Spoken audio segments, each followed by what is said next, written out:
With every choice we make, we literally create a world. History branches in two, creating one Earth where we made the choice and a second where we didn't. That's the secret of the universe, you know.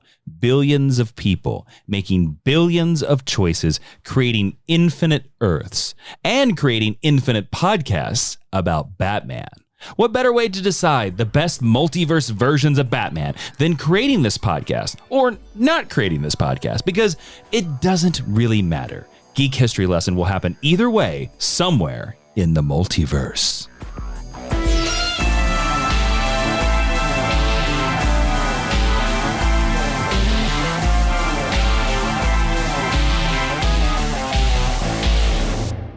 Hello and welcome to Geek History Lesson. I am Jason Earth 2742212X5 Inman. I'm Asha Victoria Robinson. Welcome to your Mind University, because you have stumbled into the multiverse of this podcast, where we take one character, construct, or Bat family from popular culture and teach you everything you need to know about them in about an hour, except this week because it's a list episode. That's right. Today we are going to tackle what are the best multiverse versions of Batman. And before we can get too deep into this, Ashley, will you please explain to our lovely, lovely listeners that I hope are from our Earth. They could be from other Earths. They could be people from other Earths in the multiverse listening to this. But can you please explain the DC Multiverse to our listeners, just in case they don't know? I think the multiverse is pretty popular in the pop culture lexicon out there, but we can never assume, you know, someone's knowledge base.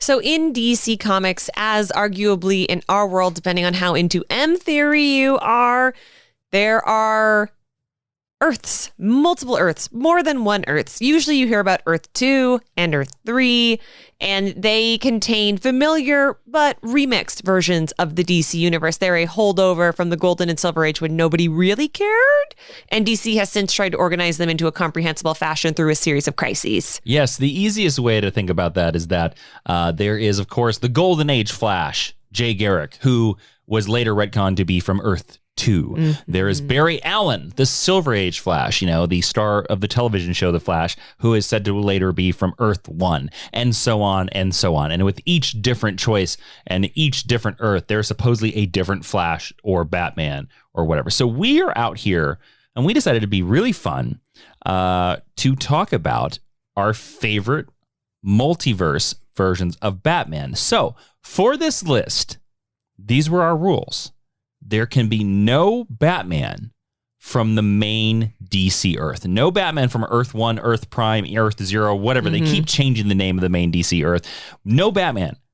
No alternate Batmans from that same Earth. So there's no Azraels. There's no Terry McGinnis's, unless you pick Terry McGinnis from Earth 12, which is a different Terry There's McGinnis. no Dick Grayson. There's no Dick Grayson as Batman, unless he's from Earth 3 or something like that. So this is a list of Batman from other Earths. We are going to try to tell you which Earth in the DC multiverse they are from, unless I will say, Ashley, there was one that I could not find what Earth it was from. I also have one where I cannot find where they're from. Yeah, sometimes the writers don't concretely say, hey, this guy is from XYZ, and because it doesn't matter for the story, honestly. But these are going to be the most interesting, the most multiversal, and we out there want to hear your list of your favorite multiverse Batman from across the multiverse. And Ashley, where can they do that on our social media? You can do that at facebook.com/Geek History Lesson, on Twitter at GHL Podcast, or on Instagram at Geek History Lesson. Seriously, reading people's lists is really fun, and it's really fun to see where our listeners' tastes lie. So please share your list with us. Yeah. So we're going to dive deep into the multiverse and have a great conversation. But if you like this conversation and you need more, this week's Geek History Lesson Extra episode on Patreon is going to be about the strangest worlds in the DC multiverse. It's a lot like this episode, except we're going to curse. So head on over to patreon.com/Jawiin. That's JAWIIN over there. You can get ad-free episodes of this podcast, and you can also join to get more podcasts like Jason and Jeremy John about the Justice League, where we review every single episode of the Justice League animated series. Over there, every single month, you get 4 bonus episodes of GH Extra. You get some Marvel Club episodes. You get 2 episodes of Justice Pod every month. Check it out at patreon.com/Jawiin. And we want to thank all of our super fans that support us over there. All right. So let's get to the list. I wish I had a multiverse sound effect. I don't think I do. So this should be your Justice League sound effect. Oh, that's going to be the sound effect? Okay, here we go. We're going to go into the multiverse, Ashley. Okay. Ooh, that was fun. All right. This, of course, is our favorite, not objective best. Yeah. I think that list would be impossible, especially when thinking about the multiverse. So this is going to be fun. We're going to get a lot of weird Batman on this. Yeah. Some Batman that might not even be Bruce Wayne. Most of mine are not. Interesting. All right. Yeah. I'm already intrigued. Ashley, who is your number 5 favorite multiversal Batman? Okay, so I really... multiverse Batman. I really wanted to die on the hill of making my number 5 Lego Batman. I would have allowed that. But I already have another one that I think is a stretch. Oh boy. So all right, buckle up here. And I think I would be remiss. I think start typing those emails, everybody. geekhistorylesson@gmail.com. Email us all you want. I think that this character, while maybe not my favorite, is arguably one of the most interesting alternate versions of Batman. So not alternate. Multiversal. That's a different list that we probably will do later. Yep, that I'm going to get confused on this entire time. Yep. So I set Lego Batman aside. Okay. Was it shrimp tartare? What did he do? Lobster tartare? Lobster almondine. Almondine, thank you. Yeah. And I picked up Earth 23's Thomas Wayne Batman from the Flashpoint timeline. Oh, good choice. And it's because I think it is such a awesome costume. He looks so cool. It's one of the better Batman costumes. I like that it incorporates red because one of the things that I love the most about the main Batman is the use of yellow in his costume, and all my favorite Batman costumes have a lot of yellow in it. So I like that Flashpoint is red. He's only 1 degree of separation away from being Bruce Wayne, but the difference between illustrating the loss and the character evolution from a father to a son, I think, is handled really deftly by Jeff Johns in Flashpoint. And my favorite detail, of course, being that the Joker on Earth 23 is Martha Wayne. Yeah. And I think that is such a... It's a shame they've never made this into a movie because I think Thomas Wayne with Martha Wayne, it would be such a fun a la Joaquin Phoenix's Joker. It'd be a fun movie. Also because the classic Batman-Joker relationship is, upon which this is modeled, of course, is certainly an infatuation if it's not a romance, and you would really get to play that out in a very literal way if that were the case. I just think Thomas Wayne, of all the multiversal Batman, is the most well-rounded because unlike a lot of other characters I think we're going to talk about here today who get maybe an issue or a brief appearance here and there, Thomas Wayne gets a fully realized run and keeps being brought up because he is so freaking cool. Even in the cartoon adaptation, Thomas Wayne is really...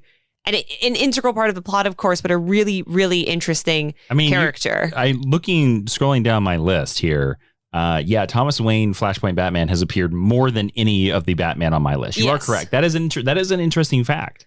Well, because there's a lot of other characters that I think I like in theory, but also what's interesting for me personally about including this character on my list is I don't super care for Flashpoint. It's just not a storyline that really grabs my interest or pays off in a way that I find satisfying. So he is my favorite part of engaging with Flashpoint. We read it for the podcast a few years ago. I read it a couple times, and Thomas Wayne Batman is always the highlight.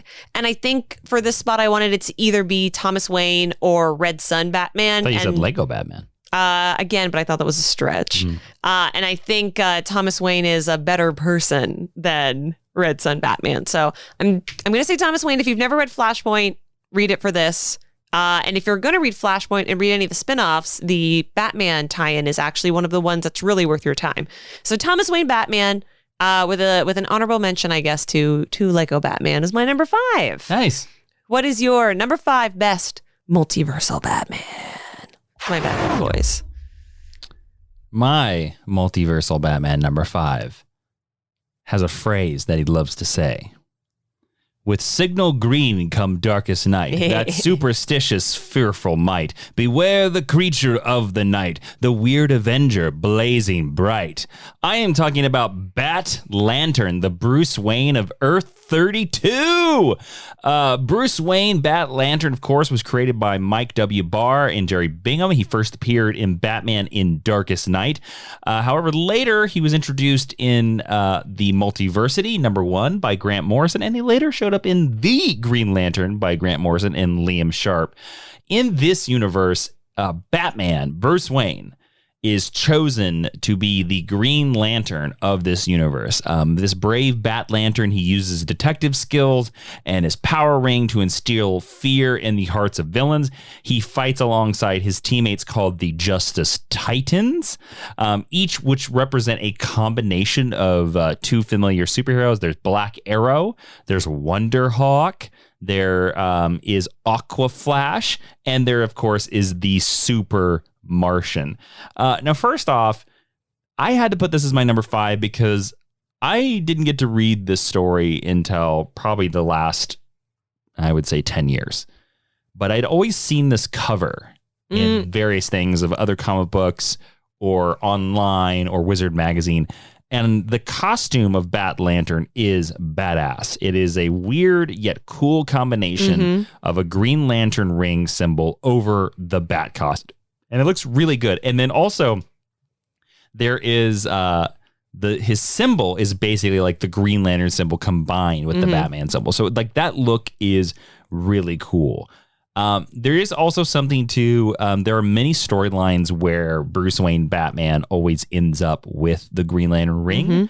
And this is, to me, the start of it. It's very interesting to see, like, you know, Bruce Wayne has more willpower probably than most other superheroes in most other universes. So it's interesting to give him the most powerful ring in the universe. But also it goes to show you one of the reasons why Bruce Wayne should not have superpowers is that sometimes he'll go a little too far. He's get a little too vengeful.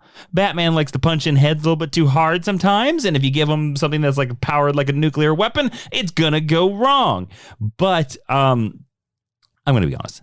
The costume is what put it over for me. Like, I mean, it would have to be because there's very little actual story with this character. There's like 3 or 4 issues. Yeah. You know, and like you said, you can't knock me down because a lot of these are only appear in one issue. Like my next one, I think might only appear in one issue. So, but like it's just an interesting idea. Of the Green Lantern combinations, this one's my favorite because there's lots of alternate storylines where what if Clark Kent got the Green Lantern ring? What if a Wonder Woman got the Green Lantern ring? But I honestly think of the multiversal Green Lanterns, Bat Lantern is the most interesting. And a lot of that's his costume, but also I think it's because of Bruce Wayne. So that is why he is my numero 5. Yes. All right, Ashley. Now it is time to get to our #4 choice for the best multiverse Batman. All right, Ashley, let's dive into the brave and the bold of the universe. Who is your #4 best multiverse version of Batman? So, Jason, you actually have wait. Oh, thank you. I was nervous. You actually have an action figure of this multiverse Batman. So I would... Action figure spotlight. Do you think you know which one it is? No. I'd love to give you some context Batman clues Beyond? And see if maybe you can figure out who it is. Okay, please. They first appeared in The Search for Ray Palmer, Superwoman / Batwoman #1 in February of 2008. Whoa. The Hunt for Ray Palmer, Superman, Batwoman #1. I don't know. Superwoman, Batwoman #1. I don't know. I know the Hunt for Ray Palmer, but I don't know the combination. They were created by Grant Morrison and Jimmy Palmiotti. Okay, that is not helpful. It's the Batwoman of Earth 11. She got short black hair. You have the Superwoman action figure. But I don't have this action figure. Well, no, but you have her sister. That was a stretch. I don't have this action figure at all. This is a false. This is a false. This is a false action figure spotlight. Is Tex Willerman going to call me and complain? I mean, he might. You sold the audience a false bill of goods. I did. How was I ever supposed to guess this? I don't know. I just thought you'd probably guess it from the title of the book. I knew that I had a Superwoman action figure from this Earth, but like that's not on this list. So she's only appeared in 3 comics, and she has 3 different names in the 3 comics that she's appeared in. This Batwoman. Okay. She's Earth 11. Earth 11 it's a very lazy choice. It's the gender swap Earth. Yeah, it's where everybody like has, it's like the entire Justice League are women except for Wonder Woman. Yeah, but what's fun about it is the designs are really good. And they made a handful of very cool action figures based on these designs. So Batwoman is technically considered to be unidentified when she is first introduced, but she responds to both the name Helena and Catherine Kane at different points in 2 different issues that she appears in. Okay. And then more recently, a character named Jessica Chambers, who is apparently part of the Dark Multiverse, appears in this same costume. It's unclear if she's this Batwoman later on as a legacy character, but she's wearing something very similar to this costume. Let's fix this right now. One is this character probably appeared across multiple issues written by multiple writers. So that's the first one.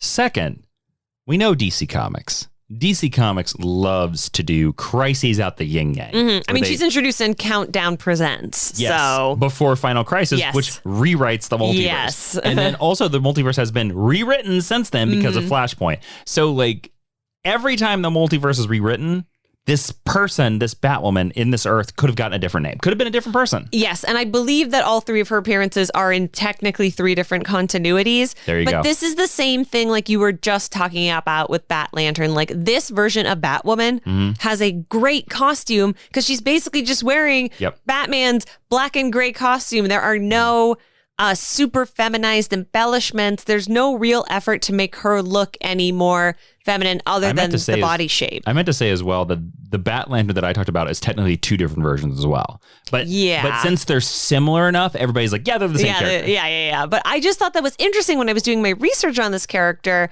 that technically the alter ego is unknown. What made you choose this version of Multiverse Batman? The look's amazing. Oh, okay. And I like that, in a very male dominated genre. Yeah. It's like the gender swap is fun. I think this is one of the few multiversal versions of these characters that could actually merit its own title, and you could explore similar but really different and interesting themes with these characters. Okay. She is a character that I want to see more from. I like the choice to simply put her in the classic Batman outfit. Yeah. And what's really funny is they don't actually break down a lot of details about this character. Shocker.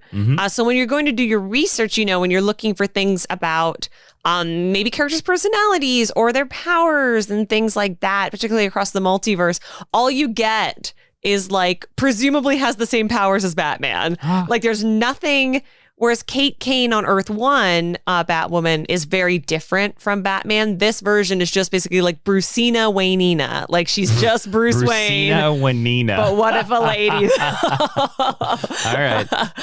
But she's a real badass when she first appears. She looks really cool. She's a Grant Morrison and Jimmy Palmiotti character. And as such, I'm surprised we didn't get a wilder adventure or a zanier twist. And she's a character that I just keep always hoping we'll come back to. And if they're starting to touch on her in the Dark Multiverse, maybe there's a chance. So fingers crossed. I put her here for the costume. Earth 11's Batwoman. Maybe Kate Kane? Question mark? Who knows? Jason doesn't have an action figure for him. Sorry, but it's cool. I don't have an action figure of this person. And I never will. Ooh, drag. False. Drag. Action figure spotlight. Who's your number 4? Is it false? My number 4, I wish I had an action figure of. I desperately wish I had an action figure of my number 4. My number 4, funny enough, I did not think I was going to be able to find what Earth they were from. But I found it out. I searched down. Ashley, my number 4 is from Earth 9602. 9602. Now, you might say to yourself, hey, that sounds a little strange. I know, like, pre-Crisis, just to let you know, everybody know, in the universe, before Crisis on Infinite Earths in the 80s, DC basically had an unlimited an infinite amount of Earths. You know, they would have like Earth X, Earth S. They would do stuff like 38XA besides Earth 2, Earth 3, Earth 4. After Crisis on Infinite Earths, they said there was only one Earth, no multiverse. Then after 52, they had 52 infinite Earths, and there were only 52, a little limited. Now we're kind of back into this world where like there's an infinite number again, and then there's now a dark multiverse, and it doesn't matter. And but you might be saying to yourself, hey, why is that number so high? The number is so high because Earth 9602 is a Marvel multiversal Earth from Marvel Comics. Dun, dun, dun. My number 4 is Darkclaw from the Amalgam Universe. What's his musical theme? Huh? What's his musical theme? Darkclaw. Something extreme. Snickish, Darkclaw. Or it's like what's Wolverine say? I did that song. Yeah, yes, you did. I did. Go Google it. It's on YouTube. What's Wolverine saying? I'll find it. I'll share it. Snick. So Logan Wayne from the Amalgam Universe, at the age of 5, witnessed his parents' murder at the hands of an armed robber. Logan Wayne was sent to live with his uncle in Alberta, Canada, and his uncle was a member of the Royal Canadian Mounted Police. When they were ambushed and murdered, his uncle was, by poachers. He was soon put into an orphan, and he was put into the Weapon X program with the guy named Creed.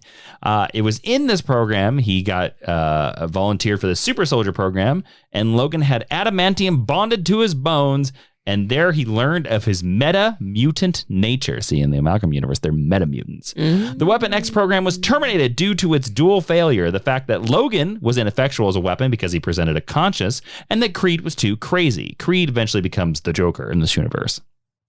Later, when Logan comes back to New Gotham City, he decides to avenge his parents and his uncles by donning the costume in the name of Darkclaw, using his powers and his detective skills to thwart crime.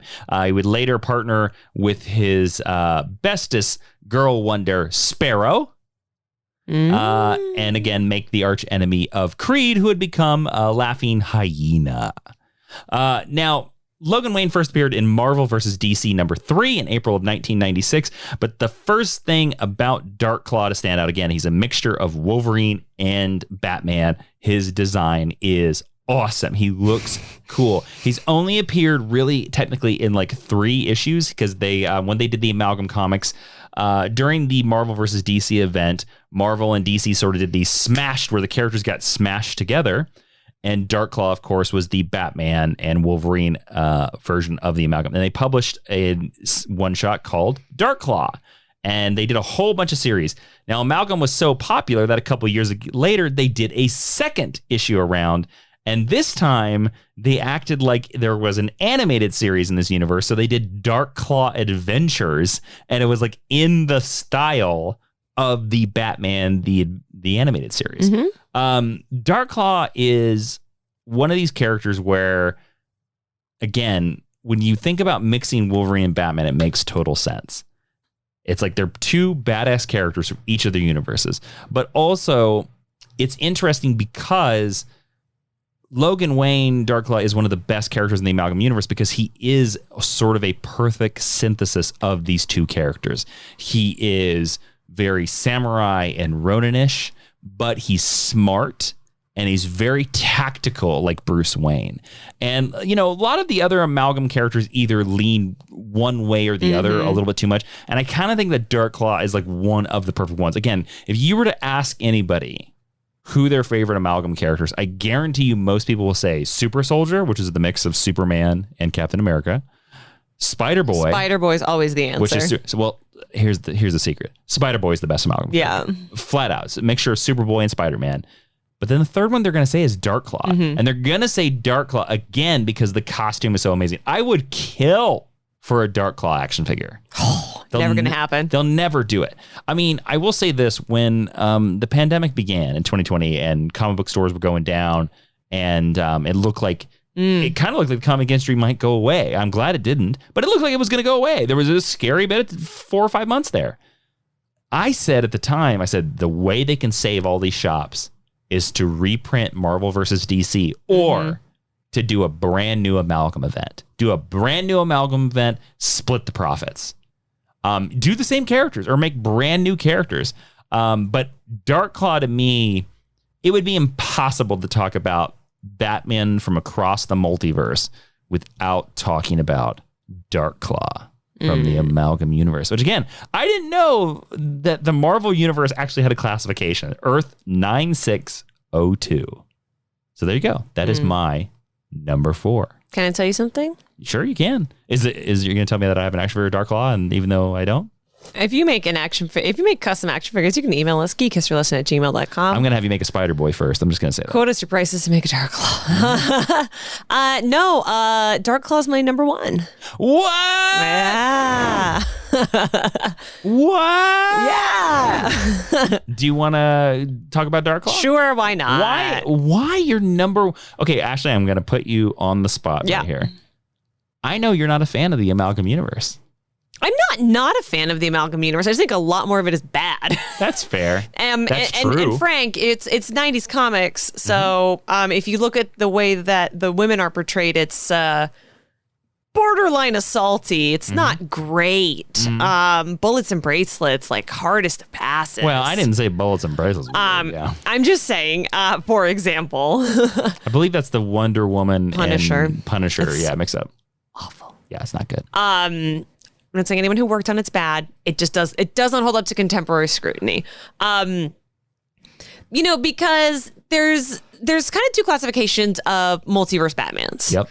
There is different versions of Bruce Wayne or Bruce Wayne's fams. Those tend to be the ones that are a little more grounded and get a little more story behind them. I have one coming up on my list.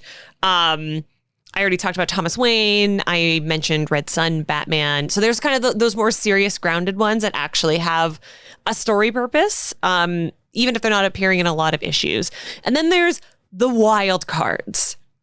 And Darkclaw is a wild card. It's just this idea that is so of the time and so perfectly executed aesthetically and narratively it is such a perfect distillation of that mask for mask, almost like hyper aggro 90s comics. I also will say that Darkclaw, the first issue with him, and then Darkclaw Adventures, the second issue with him, are probably in the top 5 of the best Amalgam comics. Yes, and that's an issue. Yeah. That's an episode list that we throw around doing.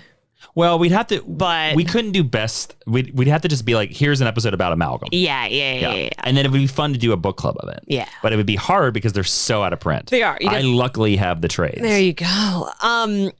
But Darkclaw is like a perfect distillation of the time when he was created. He's a perfect distillation of the concept. He takes 2 of, when I was a kid, what I thought were the coolest characters, and really uses both of the coolest aspects about them, which is Bruce Wayne's like hyper-intelligence, and then James Logan Howlett's claws and like claws. And his brutality, right? And they're driven in the same way. They have the same type of like familial loss and that filial duty and sense of trying to be more. Like it's such a perfect execution of a concept. And as I was looking at various other lists of multiverse Batmans and other people's rankings of them, if there was any character that I wanted to see more of, or I wanted to own an action figure of, or Darkclaw. It's Darkclaw. Like every time, like Darkclaw came to Darkclaw is a good name too. It's a great name, but I also think maybe because it's the most unlike a classic Batman, that is why he resonates so much. He also goes the furthest afield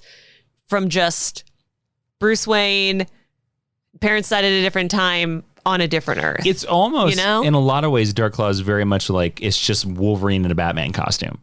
In a lot of ways. Because Darkclaw has a like plane, and they have a Batmobile, and they have a Robin, and all that other stuff. Also, Sparrow's cool. Yep, Sparrow's Jubilee and Robin. And Sparrow's a great name, and it was one of the first like female versions of a Robin that I'd ever seen. So like I also just really think Sparrow is very cool. I'm surprised an Amalgam character was your number 1. I don't hate Amalgam. I don't know. I think you do. I don't even hate it as a concept. I just don't care for some of the characters. So Darklaw's actually my number 1. Wow. Yeah. Cool. I was wondering when we were going to get to a crossover. All right, cool. I was surprised. I actually didn't think we'd have crossover. Oh, really? There's 2 more that I'm like, maybe. Well, we'll find out. All right, Ashley, then let's find out.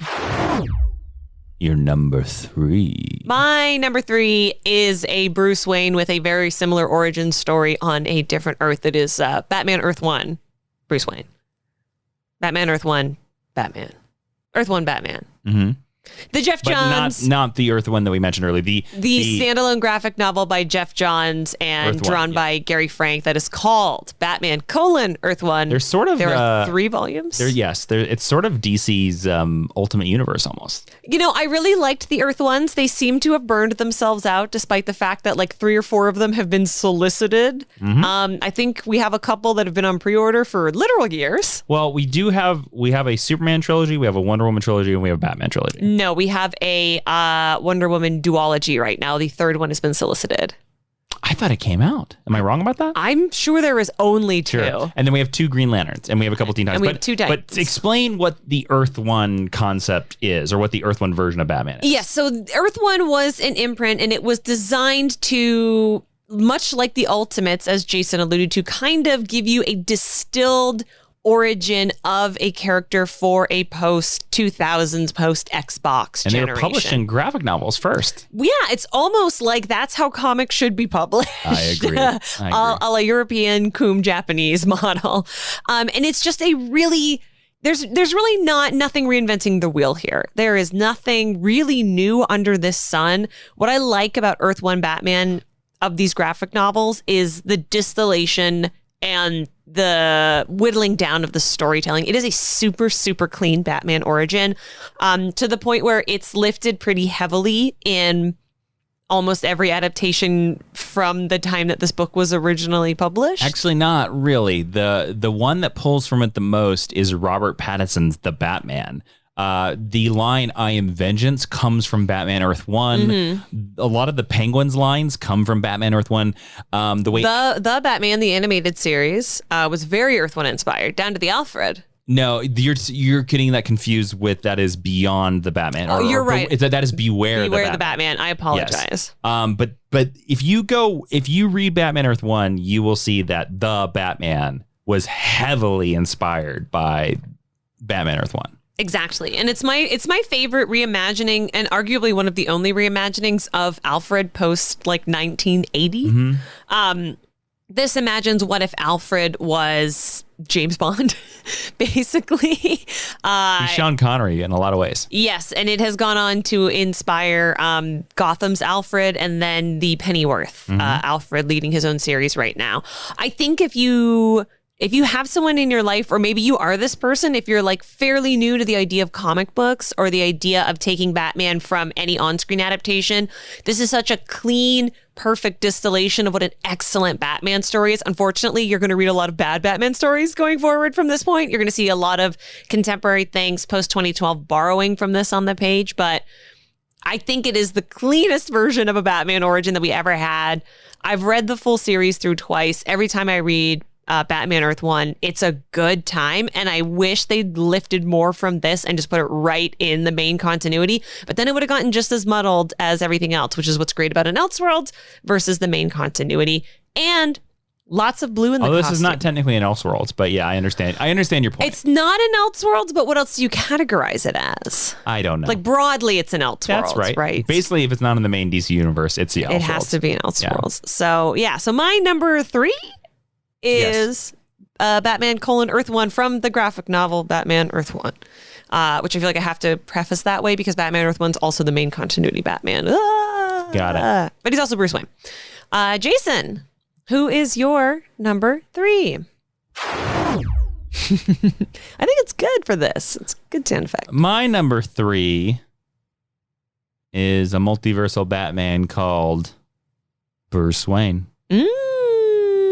I could not find the Earth, but Ashley, let me ask you, do you know about a universe called First Wave? No, I don't.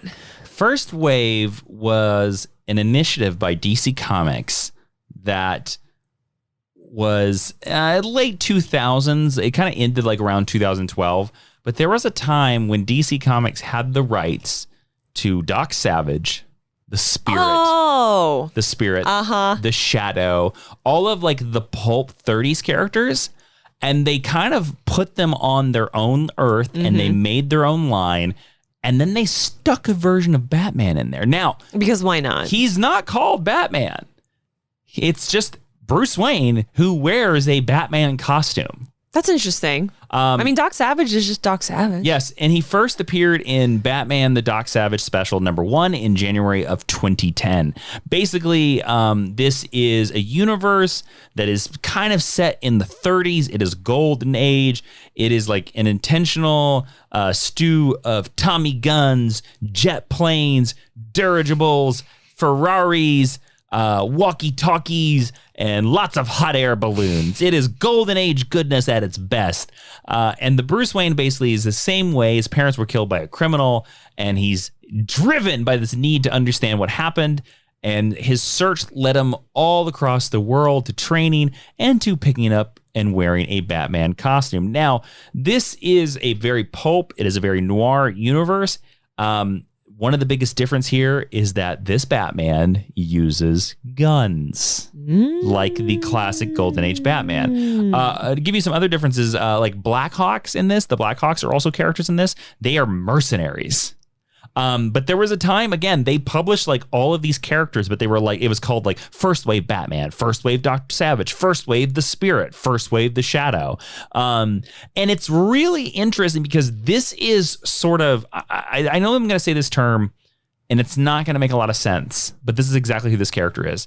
First Wave Batman is angrier than normal Batman. In the way that book James Bond is meaner than on-screen James Bond? Yes. Okay. This is, yes. And that's a great way to say it. This Batman is very much like Sean Connery in the early Bond movies. He has no time for anybody. He doesn't even have time for Doc Savage. Oh, so he's basically what mainstream Batman is right now. Yes, but amped up to 11. Sure.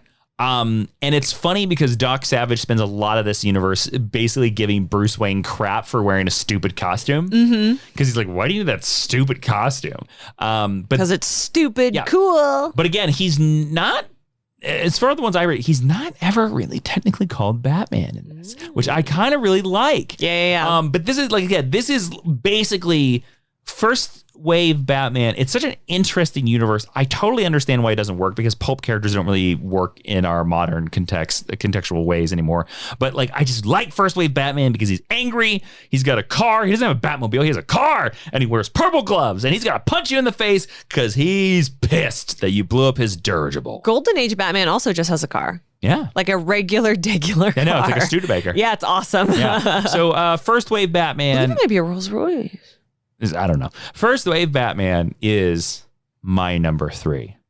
So there you go. Great. Ashley, we are going to dive deeper into the multiverse right now with our number 2 choices. All right, Ashley, we already know your number 1, but we need to know who is your number 2 best multiverse version of the Batman. My number 2 Batman, I don't know what Earth he's on. And I'm also pretty sure his name is just Batman. I don't think they ever call him Bruce Wayne. Okay. He is created and executed by a pretty incredible creator named Jiro Kuwata. And this is Batmanga Batman. Batmanga Batman. Batmanga Batman is high-key excellent. All Have right. you ever read any Batmanga? A little bit of it. It's kind of fun. It's so good. I believe there's a villain from Batmanga that like Grant Morrison like put into mainstream continuity because he thought he was cool. That wouldn't surprise me. Batmanga is very heavily inspired by Adam West's Batman. So it is lighthearted in that sense. The costume very much reflects Adam West's kind of I don't know, neoprene suit, whatever that was made out of. It doesn't look like body armor in any way, shape, or form, the way you think of a classic Batman suit. What I love about the Batman in this universe is that he's not the best at his job. He is not... You know how every superhero ever has a genius level intellect? Sure. Batmanga Batman does not. Okay. No. What's really interesting about Kuwata's storytelling is that they really up the stakes in increasingly interesting ways. And it's usually like, first they're tied to a stick. Then the stick is actually a mechanic that raises them in the air. And then the floor comes out and there's a tank of sharks beneath them. And then the sharks haven't been fed for 12 days. And so they're starving. And then the rope is on fire. Like, there is always increasing stakes and things get worse and worse and worse and worse and worse. And usually Robin is put in increasingly more danger, and to the point where Batman has to come up with a really ingenious MacGyver-esque solution in order to save the day. Is it weird that during all of this, Ashley, I just feel like we need some sort of adventure music in the background sometimes. So I have a royalty-free piece of music here, and we're going to see if this works. So just keep telling us about Batman, and we're going to see if this works. Okay. And this is created during, this is wild, during the late Silver Age. I don't think that one works. I don't think so. We're going to go to the next one. Here we go. Let's try this one. I think this is better.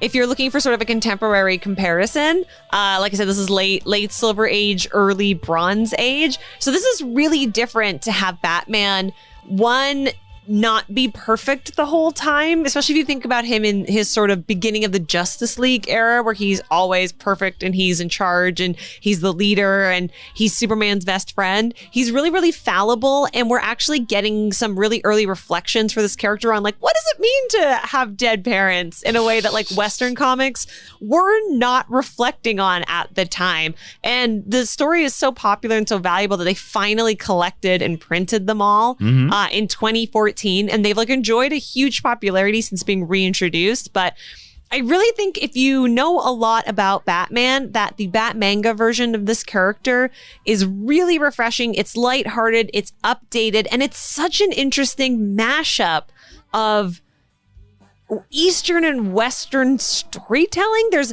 almost exclusively original villains here. So if you like anything about anime and you want to watch Batman fight like a shoujo villain, this is the collection for you. This is the Earth you want to be living on. And considering this is incredibly dated for comics, and considering this is translated into a different language if you're reading it in English, it is so much more readable than a lot of other comic books from this era. And again, when I was sort of thinking about which other Batman, now this Batman of all the Batmans I've listed has the most stories. Jiro Kawada doesn't get enough credit for like how much Batman he wrote and drew over the years. But yeah, it's just Batmanga. Batmanga should be a movie. But Manga should be a musical. Be a great animated movie. I think I don't know how it would be a musical. I think it's rife for continued stories and adaptations, and I would love to see like make Henry Golding Batman. Give me more stories in the world. I'm 100% in. Also, admittedly, I didn't think he'd make it onto your list. I thought he might be a stretch because he's not officially on another DC Earth, but there's a bunch of those Earths that we don't know what's there. I would count him as a multiversal Batman. Thank you. That's interesting. I wouldn't even consider him in this list. He's so cool. He's a great choice. And he's cute. He's a cutie. All right, cool. So there you go. That's my number 2. Jason, what is your number 2? Multiversal Batman, then number 1, because you beat me to the punch on my number 1 with Darkclaw. My number 2 is from an Earth called Earth 3, which, if you know, Earth 3 is the evil Earth. Serial killer Earth. It's, yes, every hero wants to snap your neck. My number 2 is Owlman. Ugh, I hate Owlman. He's another unique version. Owlman is Batman's counterpart from Earth 3. That is the home to the Crime Syndicate, an organization of supervillains who use their powers to rule their world through fear. Owlman is actually Thomas Wayne Jr. He has the same basic skills, abilities, and sharp intellect as Batman, but he completely lacks any morals or reason, and he loves to kill, he loves to injure innocent people, and he's secretly having an affair with Superwoman behind Ultraman's back, which also is skeevy as hell. There is, Owlman is, and I think, to me, I like the post-crisis version of Owlman the best, where he sort of has armor and he it's very cowly and stuff like that. And I actually think the thing that made me really love Owlman was a movie written by the late great Dwayne McDuffie called Justice League: Crisis on Two Earths. where the crime syndicate comes and invades Justice League. He's the villain of that piece. He is, and he's played by James Woods, real life villain, and who does admittedly give a very good performance. He does a really good job, and in fact, the opening of this podcast is his speech from that movie. And it's interesting because like in that movie, he does become the ultimate villain because there's a certain point where he's like, just blow up the entire multiverse because it doesn't matter because there's some other Earth out there where I don't blow up the multiverse. Which, you know what's hilarious? That is high key a thing that Batman would do and say in like any universe. It's such a Batman thing. I mentioned at the top that I didn't really like Owlman, but Owlman is, of all of the characters that I think we've discussed so far, one of the most fully formed, unique like individuals. I also think that Owlman is the most interesting version of evil Batman. Now, I know a lot of people out there are screaming, what about the man who laughs? Yeah, sure. But mixing the Joker with Batman is not interesting to me. But thinking through the character arcs of what turned basically Bruce Wayne despicable, because this guy is despicable. Again, it is a main character motive of this character that he is literally going to cheat with the wife of his best friend right behind his back. And in fact, he gets her pregnant too. Oh yeah, I forgot about that.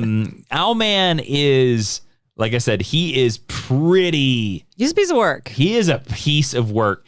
And he is just a dude. He's just a normal man. And to me, that makes him even more evil than any supernatural, multiversal people out there. Right, because it's a cliche that absolute power corrupts absolutely. Yeah.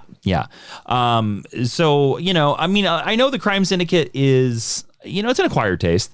But Owlman, to me, this would not be a good Batman multiversal list without Owlman for me. So that is my number 2. All right, sound effect one more time. Jason, what's your number 1 multiverse Batman? My number 1 is named Batman. Whoa, mind blown. Yeah, but this Batman appeared in November of 1993. He's only appeared once. I'll tell you a little bit about him, Ashley. Okay. You see, this Batman, his rocket crash landed on Earth, and he was found by Thomas and Martha Wayne, who took him in and raised him as own. Several years later, the Wayne family was tragically assaulted outside of a theater by a criminal who coldly shot Bruce's parents to death because, he's named Bruce Wayne. And Bruce Wayne at this moment unknowingly awakened his alien powers and burned the thief alive with his heat vision. One night later, Bruce's mansion was attacked by a group of mass burglars.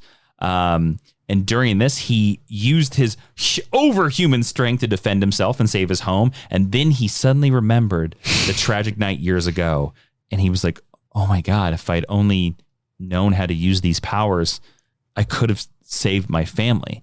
Alfred eventually decided to show him the truth about his origin, showed him the hidden spaceship, and Bruce finally accepted his identity as an alien and decided to use his abilities to do something about all the madness in his city, becoming the Batman. I think it's really interesting that you said his overhuman power. This is Batman from Speeding Bullets. This is from a story called Superman Speeding Bullets. This is a story where very famous cover that is... I think you told me about this on the podcast in the early days. Maybe. Very famous cover where it's the image, the border is the very famous Superman ship, and in the circle it is Batman, but it is Superman in a Batman costume doing that pose. Now, here's the thing. He has a badass Batman costume. Yeah, he does. It is like Batman's costume, but he has a full face mask, so you can't see his face at all. The bat symbol is in the Superman shield, and then his boots and his gauntlets have like these stripes on them.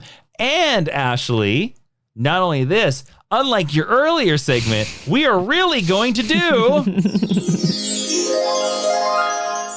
an action figure spotlight. McFarlane Toys recently made an action figure of Superman Speeding Bullets Batman, and it looks really good. Do you have it? I don't. I actually think I sent you. Do you want to have it? Yes, I do. Okay. I recently sent it to you. I do want it.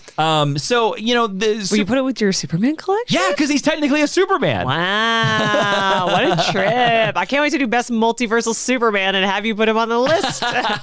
Well, you can request that at geekhistorylesson@gmail.com. Here's the thing. Bruce Wayne, Kal-El. But he's never called Kal-El in the story. Yeah. He starts to running his company, Wayne Enterprises. Eventually, he buys Gotham City's most prominent newspaper, the Gotham Gazette. During his time at this Gazette, he hired the best people from across the country, meaning that he hired editor Perry White to edit the Gotham Gazette, and he hired a star reporter named Lois Lane to work at the Gotham Gazette. He formed a relationship with her. She was fascinated with Batman until one night the Batman saved her, and she saw him as a dangerous and psychopathic animal. She's not wrong. Yep.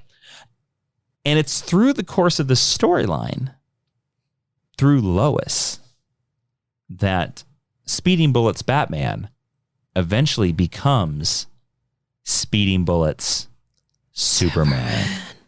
But the costume is awesome. That cover is awesome. And the reason why I love this is because this is the perfect twist of a multiverse. It's just so neat to see Superman, but he's named Bruce Wayne. She says, well, here it's an S. Yeah. Well, here it's a bat. On my earth, it means hope. On my earth, bats mean hope. That's stupid. So there you go. Speeding Bullets Batman. They have made an action figure of you. Yes, I do want this action figure, Great. Ashley. Noted. Please tweet at Ashley every single day until she gives it to me. It's in stores right now. I believe it's like $19.99 on Amazon. 4 months until the winter holidays. Yes, but tweet at her every single day. Ashley, what's your Twitter?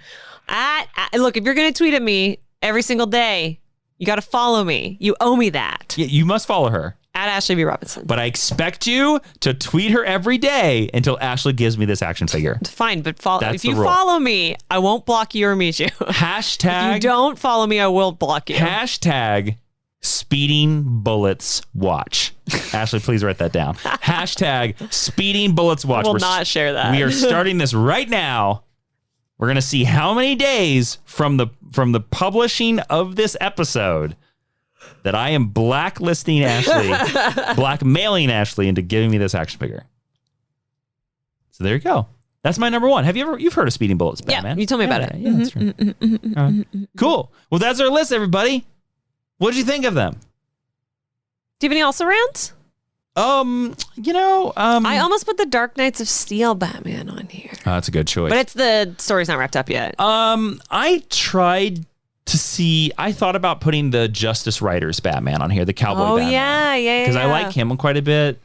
I thought about Red Sun Batman, but I feel like when you're not like 14, the appeal of that character drops off more and more each year. I also considered Kingdom Come Batman, but like he's basically just Bruce Wayne with armor on. I also considered Kingdom Come, but you're doing it for the look, which look, we already picked a couple of characters for their look. But I know I picked a Batman on here that just basically has a gun, but I also picked one that's just straight up Bruce Wayne, like is Earth 1 Batman. Yeah, but I wanted to like really lean to the weirdness of the multiverse. Yeah. So yeah, and if you guys would like to hear best alternate Batmans, just suggest that at GHL Podcast on Twitter. Yeah. All right, let's get into the recommended reading. Yeah, I'm going to take one story from each of these characters and I'm going to share them. So if you go to geekhistorylesson.com/recommended reading, we get these great little widgets. You can buy them and read them in your format of choice. A little bit of money comes back here so we can keep percolating on lists for you and reading all of these favorite Batman stories and buying these super bat action figures. But yeah, there'll be one, what we think is the best story to illustrate who each of these characters are. And some of those will be collections, some of those will be single issues. And some of these will only have one choice. Yep, that's all there is. That's right. All right, let's get to the honor roll, where if you go over to Apple Podcasts and you leave us a 5-star review, we read your review live on the air because you did us a solid. Ashley, who is joining the honor roll this week? We have two heroes joining us today, and the first is Matt Jawiin, who says, hard to beat this dynamic duo. Hey guys, I came across your podcast a year ago and I've enjoyed every minute. The depth of comic lore y'all share is amazing. Where else could I find out how many times Charles Xavier lost lost and gained his ability to walk. I enjoy your witty banter, and my local comic shop really appreciates all the recommended reading you provide. Hoping someday you'll do a deep dive into my favorite character, Legion. Ever since the TV show came out a few years ago, I've gone back and started reading some of the Marvel issues he appeared in, mostly the New Mutants series. Although the TV show took a different approach to telling David's stories in a wacky, creative way, I've been always fascinated with just how powerful and unique he is. Who doesn't like having multiple personalities? Am I right? Who said that? I did. Oh well, keep up the great work. And Matt Jawiin is also joined by Vaughn's Island, who says, big geek onto small. Ooh, Jason read that one last week. Just kidding. Hey, Vaughn's Island, special shout out. Welcome to being like a junior TA this week. This is Vaughn's from Bermuda again? It is. Ashley. I crushed it. Am I dealing with the Ashley from Earth 4 today? I'm going to say probably Earth 3. This is my villain turn. Yeah, you're faking action figure spotlights, pulling other honor rolls. I think you're the Ashley from Earth 3. Well, now I flip the podcast table and storm out. Well, who was our first person again? Matt Jawiin. Matt Jawiin, welcome into the Teacher's Lounge of the Mind University of GHL. There's a bulletproof vest in the corner. It's also stab proof. I would not go in there during third period. That's when Ashley from Earth 3 has her break. So just reading bullets and bracelets.